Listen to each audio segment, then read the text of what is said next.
Un saludo de luz y verdad para todas las estudiantes del quinto grado de primaria, secciones A y B. En esta oportunidad vamos a hacer una sesión de repaso. ¿Por qué? Porque el día lunes 20 de abril, de 9 a 10 de la mañana, vamos a tener una evaluación que se va a realizar a través de una videoconferencia y esperando de que todas estén presentes en ese día y a esa hora, porque allí vamos a realizar esa operación. Dios mediante, todo nos va a salir bien, podemos hacer esa evaluación de 9 a 10 de la mañana el día lunes 20, y los temas que vamos a tratar va a ser de las operaciones combinadas de adición y sustracción y lo que es el uso de las unidades de longitud, que lo hemos visto desde hace 2 semanas hasta el día de hoy. Bien, los videos están en internet, todo el material está en internet, tienen los textos, tienen los libros de actividades, todo está presto para que podamos salir bien en esos temas que estamos realizando. Bien, valorando fuertemente todo el trabajo que estamos haciendo en casa, bien, sabiendo de que tenemos que combatir este problema del coronavirus y yo sé de que entre todos vamos a salir bastante airosos, pero no podemos dejar de aprender, no podemos dejar de recibir la educación tan necesaria para todos nosotros. Ahora bien, ¿qué es lo que vamos a realizar en la sesión de hoy? En esta sesión tenemos que las páginas 17 del libro de actividades, el ejercicio 5 de la página 17 y el ejercicio 10 y 11 de la página 20. Muy bien, repito, estamos la página 17 del libro de actividades, muy bien, y la página 20 de ese mismo libro de actividades. Nos falta completar algunos problemas que nos va a servir de repaso y que, bueno, a continuación los vamos a ver de forma similar. Muy bien, recuerden de que no coloco los mismos números, sino coloco números similares para que ustedes ahí sí aborden el libro de actividades con los problemas que tienen planteados allí. Muy bien, así que voy a colocar algunos ejemplos similares para que ustedes logren solas abordar los problemas que aparecen a continuación. Bien, entonces, ya sabemos una sesión de repaso y vamos a ver el ejercicio número 5 de la página 17 del libro de actividades. Nos dice: ordena los siguientes números en cada esquema de operación de forma que puedan ser resueltas y luego desarrollalas. Ahora bien, cuando nos dicen cada esquema, muy bien, cada esquema de operación, quiere decir en este caso de que aquí yo tengo 3 números, muy bien, y en la parte de abajo tengo 3 rayitas azules, muy bien, en el libro, ustedes pueden ver bien eso en el libro de actividades, tengo 3 rayitas azules y en el medio de cada una de las rayitas, en la primera tengo una sustracción y acá tengo una adición, muy bien, y aquí voy a colocar los números que deben de corresponder. Ahora bien, como idea principal le voy a decir lo siguiente: ustedes tienen que estar muy atentas de que en las sustracciones, muy bien, el minuendo tiene que ser mayor que el sustraendo. Muy bien, en este caso, por ejemplo, yo puedo colocar el 11.237 restando con el 7.324. O en su defecto puedo colocar el 14.567 restando también con el 7.324, o ese mismo 14.000 restando con el 11.237. O sea, en este caso el minuendo siempre tiene que ser mayor. Muy atentas con ello. Entonces, la manera de poder colocar estos números debajo de estas rayitas no es una forma, es decir, puede haber varias formas de colocarlos. Bien, entonces aquí vemos algunos ejemplos donde yo puedo ver de que el 14.000 resta con el 7.000, muy bien, y primero lo que voy a realizar es la resta entre estos dos, y el resultado de esa resta o de esa sustracción, perdón, es decir, lo voy a sumar con el 11.237 y ahí tengo el resultado. Pero esa es una manera de colocar esos 3 números, no, hay otra. Muy bien, puede ser de que el 14.000 reste con el 11.000 y el resultado de esa resta, estoy simplificando los números, sabemos muy bien de que es 14.567, pero para no ser tan largo, entonces resto este primero con este segundo y ese resultado lo voy a sumar con el 7.324 y me da este resultado. Puedo hacerlo de otra forma. Por ejemplo, el 11.000 lo voy a restar con el 7.000, muy bien, y al hacer esa resta, entonces el resultado de esa resta lo voy a sumar posteriormente con el 14.567 y obtengo este resultado. Lo importante de esta actividad es que ustedes sepan de algún modo armar las operaciones combinadas de sustracción y de adición. Sepan hacerlo, muy bien, y sepan luego cómo se opera. ¿Por qué? Porque a lo primero que hay que prestar atención aquí en este caso es a las sustracciones, donde hay que estar muy atentas de que el minuendo sea mayor que el sustraendo para que la resta no tenga ningún problema. Vamos al siguiente ejemplo. Observemos acá de que aquí yo tengo tres números y la forma, muy bien, o el esquema de operación me dice de que yo aquí tengo unos paréntesis y dentro de esos paréntesis voy a colocar dos números y a ese resultado le voy a restar este número que está acá. Muy bien, entonces imaginémonos, supongamos de que yo pueda colocar el 2346 acá dentro del paréntesis y le voy a restar el 2375. Muy bien, el resultado de esa resta entonces lo voy a tener allí de algún modo presente para luego entonces restarle el 1657 que no había sido operado. Entonces aquí puedo colocar el 1657 y una vez de que yo haya hecho la operación que está dentro del paréntesis, resto con el otro. Muy bien, entonces podría ser de esa manera, podría ser de esta también. Observen, por ejemplo, 2376 le resto 1657 y a ese resultado que es 719, entonces me va a servir de sustrayendo para en este caso restarle el 2375. Muy bien, entonces aquí yo estoy utilizando los tres números que me están involucrando y lo estoy acomodando dentro de ese esquema de operación. Muy bien, vuelvo y les repito, lo más importante es que ustedes tengan idea de cómo armar, muy bien, de cómo crear unas operaciones combinadas de adición y sustracción. Les repito, la idea es que ustedes aprendan a armarlo, muy bien, que ustedes también tengan esa creatividad. ¿Hay una sola forma correcta de hacerla?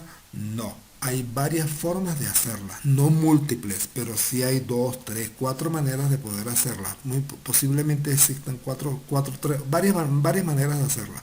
Entonces, al aprender ustedes a armar esquemas de operación, muy bien, entonces de esa manera comprenderán aún más lo que es las operaciones combinadas. Vamos a ver el 6.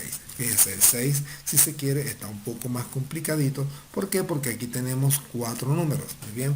Y lo vamos a montar, estos 4 números los vamos a montar en este esquema de operación de forma tal que podamos realizar la operación combinada de sustracción y adición entre estos 4 números. Entonces, ¿cómo podríamos hacerlo? Lo más conveniente, en este caso, vemos de que acá dentro del paréntesis hay una suma de dos números, muy bien, y esos dos números de pronto pueden ser dos números pequeños. Por ejemplo, puedo sumar el 768 más el 1765 dentro de este paréntesis, y ese resultado, muy bien, lo voy a restar con un número grande, porque recuerde de que el minuendo tiene que ser un número grande. Entonces, de momento puedo colocar este número acá, muy bien, y estos dos pequeños los sumo y luego sumo con este pequeño, resto con este número pequeño que podría ser el 4325. Si me ocurre que puede ser de esa manera. Eso es una iniciativa que ustedes van a tener porque debemos de pensar un poco más allá. Muy bien, entonces aquí ya tengo estos 4 números y vamos a hacer el esquema. Entonces aquí está. ¿Qué esquema salió? Veamos, digamos, dentro del paréntesis puedo sumar estos dos, muy bien, y el resultado de la suma del 4325 más el 1765 me sale 6090. Muy bien, este va a servir de sustrayendo para poderlo restar con el 8756. Y antes que nada, yo voy a realizar la sustracción de esos dos números. El 8756 lo voy a restar con el 6090 y me da 2666. A ese resultado le voy a restar luego 768 y su resultado final es 1898, que es válido.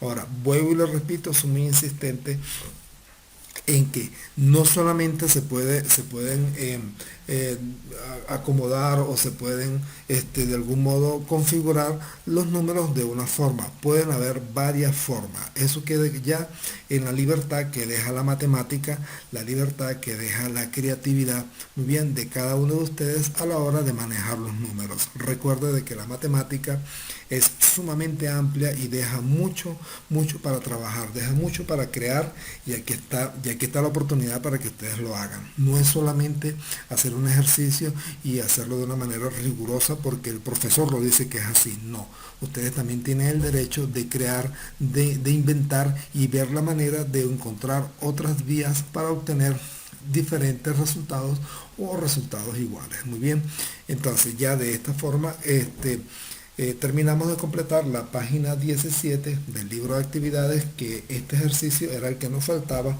por resolver. Ahora vamos a lo que es en la página 20, muy bien, el ejercicio número 10. Y en ese ejercicio número 10 también vamos a utilizar mucha de nuestra creatividad porque vamos a hacer medidas, muy bien. Pero fíjense de que las medidas las vamos a utilizar en dos patrones. Uno de los patrones va a ser el de la cinta métrica. Y otro patrón que nosotros vamos a realizar es el de la goma. La goma que nosotros utilizamos para para borrar. Muy bien, para borrar, para la que utilizamos nosotros en el salón de clase. Ahora bien, ¿qué es lo que sucede? Vamos a medir longitudes, una con la cinta métrica y la otra la vamos a medir con la goma. Muy bien, entonces, ¿qué vamos a medir? Vamos a medir el largo del cuaderno, el alto de la mesa, el largo de tu goma, el ancho de un libro de matemática, el ancho de la ventana de tu sala, muy bien, y de la siguiente manera. ¿Ya tenemos la cinta métrica? Sí, ya la tenemos. ¿Ya tenemos una goma? También la tenemos. Entonces, vamos a empezar a realizar las primeras medidas. Observen. Observe de que aquí yo tengo un cuaderno, muy bien, y en el lado derecho, muy bien, tengo la cinta métrica. Y yo puedo medir la distancia que hay en el largo del cuaderno a través de la cinta métrica y supongamos de que aquí tenemos 30 centímetros. Pero en el lado izquierdo también voy a hacer una medida, pero en este caso no voy a utilizar la cinta métrica, sino que voy a utilizar la goma. Entonces acá en esta figura yo coloqué 1, 2, 3, 4, imaginariamente coloqué 4 gomas. No necesariamente debes de tener 4 gomas en tu casa para poder hacer esa medida. La puedes colocar al lado y luego la gomita la vas de algún modo trasladando y te das cuenta cuántos traslados hiciste en la goma. Y digamos que en este ejemplo, que es un ejemplo que lo coloqué a modo de dibujo, en la cinta métrica, esta cinta métrica me dice de que este cuaderno tiene 30 centímetros. Por lo tanto, acá voy a colocar 30 centímetros. Pero ¿cuántas veces está la goma allí presente en su traslado? En este caso serían 4 veces. Muy bien. Entonces aquí colocaría 4 gomas. Muy bien. Entonces este cuaderno me mide 30 centímetros y me mide 4 gomas. Sencillo, ¿verdad que sí? Ya, entonces ya hicimos esta medida en centímetros y en gomas. Vamos a ver el alto de la mesa. Aquí coloco un ejemplo. Aquí podría haber una mesa que ustedes podrían tener en sus casas. Muy bien. Y ahora en este momento vamos a medir el alto de la mesa. Pero lo vamos a medir a través de la cinta métrica y lo vamos a medir a través de las gomas. Entonces, puedo decir de que la cinta métrica tiene en este caso, digamos que tenga cuánto, digamos 60 centímetros, pero cuántas gomas hay de altura en esa cinta métrica. Entonces yo puedo decir que en este momento pueden existir 7, 8, 15 gomas, eso de acuerdo al tamaño o al alto de tu mesa. Entonces yo escribo aquí, el alto de la mesa mide 70 centímetros, pero en gomas miden unas 10 gomas, 12 gomas, 15 gomas, no sé. Bien, veamos por ejemplo si vamos a medir el largo de la goma. Ahora la que va a ser medida va a ser la goma. Entonces vamos a medir la goma y para medir la goma entonces yo puedo decir que allí la goma mide por ejemplo 5 centímetros porque la estoy midiendo con la cinta métrica. Pero el largo de la goma, ¿cuánto valdría? Valdría evidentemente una goma. Y así vas a medir el ancho de tu libro de matemática, el ancho de la ventana de tu sala, si te es posible, muy bien. O puedes medir otra cosa semejante. De pronto un cuadro de pintura, el televisor o de repente el monitor de tu computadora, en fin, el ancho de cualquier otra cosa y allí vas a colocar en cinta métrica cuánto mide y en gomas cuánto mide. Ahora bien, asumo de que vas a hacer ese trabajo y una vez de que lo hayas hecho, allá abajo aparecen unas preguntas. Dice, ¿en qué objeto es pertinente utilizar la goma como patrón que nos permita conocer sus medidas y en cuáles no? Porque digamos, vamos a medir de pronto la distancia que hay de un carro o la distancia que hay frente a tu casa con puras gomitas, eso es un trabajo muy arduo. Pero si lo hacemos con la cinta métrica, quizás ese es un trabajo que vale la pena realizar. Pero aparte de esa pregunta, A, tenemos la pregunta B, de que si tú tuvieras que utilizar solo la goma para medir, podrías obtener referencias útiles para comunicar la información. Piénsalo, piénsalo. Y la pregunta C también. Este tipo de matemática es quizás para buscarle la aplicación de las medidas de longitud que nosotros utilizamos, los metros, los centímetros, los milímetros, pero también pueden ser las gomas, las medidas de pies. Es para estimular la imaginación en lo que es la referencia de las unidades de longitud. Bien, y finalmente el problema número 11, que es muy semejante a los ejercicios que van ustedes a realizar acá, a lo que vimos la clase pasada, es verificar si las proposiciones que allí aparecen desde la A hasta la D son verdaderas o falsas. Muy bien, entonces en este caso ustedes ya saben, van a utilizar esta tabla donde aparece la medida central del metro, de la medida de longitud por excelencia, muy bien, la unidad básica, y los múltiplos que están a la derecha y los múltiplos que están a la izquierda. Y allí, en función de la que ya ustedes conocen, esto es un repaso para que ustedes puedan decir de que si 7 kilómetros equivale a 7.000 metros, ¿será eso verdadero o falso? Muy bien, entonces recordemos de que los 7 kilómetros para llevarlo a metros debemos de multiplicar. Muy bien, multiplicamos 1, 2, 3 veces por 10 y al multiplicar 3 veces por 10 es 7. Nos podría dar 7.000 metros, verifíquenlo a ver. Muy bien, si eso es así, entonces colocamos si es verdadero o falso. Y así sucesivamente. Podemos decir de que 14.000 centímetros, muy bien, equivale a 14 metros. Verifiquemos, ¿por qué? Porque hay que dividir. ¿Por cuánto hay que dividir? Por 2 veces 10. Muy bien, entonces este 14.000 al dividirlo nos dará 14 metros. Veamos, hacen los cálculos y ustedes me dirán si es verdadero o falso. Y así con el C y con el D, para no alargar mucho el video. Entonces, ya saben chicas, realicen entonces la página 17, la página 20 y le sacan una fotografía, en este caso serían 2 fotos, y me las envían por favor en el aula virtual, que esa es la evidencia del trabajo que ustedes están realizando. Estaré en el chat durante toda la mañana, quizás parte de la tarde, y allí responderé algunas dudas que ustedes tengan. Solamente en el libro de actividades, por favor, hay que estudiar, debemos de estudiar para el examen que vamos a tener el día lunes, todo va a salir bastante bien, y bueno, con esto me despido. Hasta pronto.